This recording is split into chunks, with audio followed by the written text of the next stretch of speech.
Kat, you've done a lot of training over the years with several different schools, and Mhm. what I'm most curious about is what has resonated with you and has stayed with you through the years. So, like, Mhm. what training has really stuck with you? It's a good question. You can get so much different from different schools, from different coaches. And like so many other actors and coaches themselves will say, the best thing to do is explore different teachers and different trainings and different methodologies. So the one that I think I felt the most like I had the most growth in would probably be Strayon here in Toronto with Jock McDonald. That one, he essentially says we're all working too hard. You know, you're doing too much work. Like, it's great to do the background, you know, to prepare your moment before, give your character a last name, a story, a history, and all that. He doesn't. I think he kind of operates from the assumption that we've already done all that work and put that into our training and our growth. But he says ultimately, our only job as actors is to find the heart of the character. And to do that, just, you know, read the script over and over and over and over and over again. Like, read it until it's like ingrained. And then you just find them, you start to walk like them. You know, what would they wear? You know, how do they brush their teeth? Just really find, like, channel where that character lives in you, that we have access to. What does he call it? Essentially, we have access to every different archetype of character. You know, subconsciously we can tap into that, and it's just kind of clearing everything else out of the way and tuning into that character. And then operating from there, when you're in that place, like, you can't forget a line because it just becomes real. And I felt so much growth. I watched such amazing growth and such beautiful scenes in that class, created by just talented, beautiful humans. And I think that's where I found my acting family here as well. You know, we're all super tight. We're in each other's bubble. Yeah, I think Strayon's awesome. And now I'm with Raw, because it's good to try different things, with Sophie and Rooney, who is freaking awesome. Just such a good soul and so kind. And my gosh, just the transformation I witnessed from doing an online workshop the past few weeks with her. Wow, the transformation I saw in people, the transformation I witnessed in myself. Something I'm really finding in my work now is an effortlessness, which I think took me a really long time to get to. And something about training with her really sparked that. And those two schools, acting classes are awesome. Strayon and Raw. Amazing.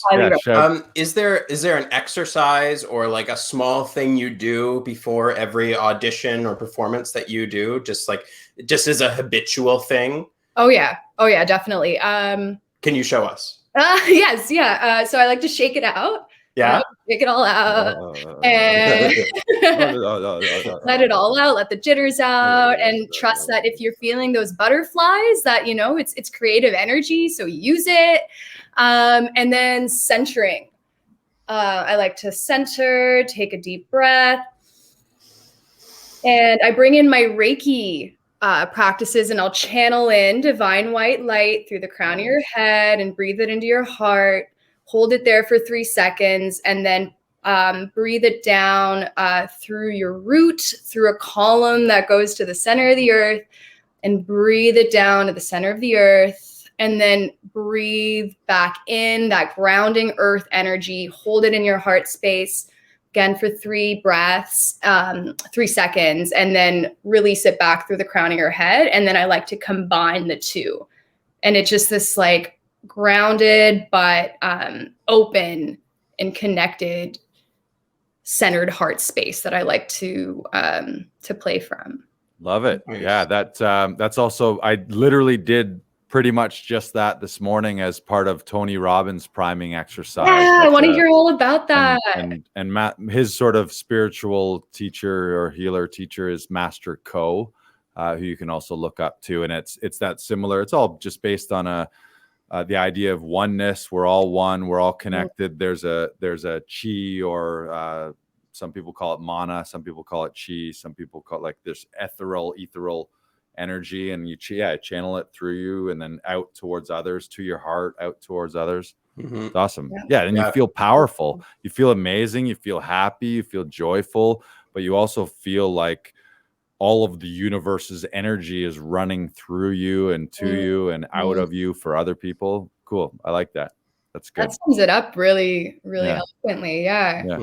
I know I like to rub my hands together and then place it on my heart and then just step over the thresholds wherever that line is for me and then just go into it, kind of thing. I can second that. I audited a class with Strayon, and I loved it. It's very theater based versus an on camera, like you're in a space, when at least the class that I audited was, and yeah, it was very visceral and very it was very raw performances, which is also a shout out to Raw as well, where so that's great. I didn't know you audited.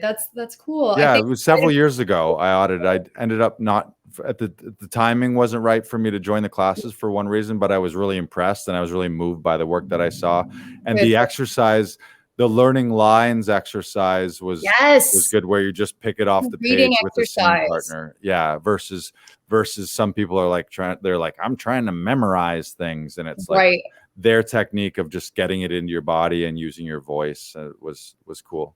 Yeah, that's a game changer. That was such a game changer, because you're just given, for those who are not familiar with the reading exercise, you know, you have your script with your scene partner, and you don't put anything on the lines. You started out by reading it just neutrally, and you connect with your scene partner's eyes. You look at your script, you memorize as much as you can of the line, and then you look and connect again. You repeat what you can, and then look back if you need to, and just always reconnect. And then you read it again, excuse me, and then again. And then the characters start to emerge naturally without even having to try, because the story's there. It's like watching magic. It was one of the coolest experiences. I couldn't believe it took me that many years to witness it or experience it for myself. But then the lines are just in there.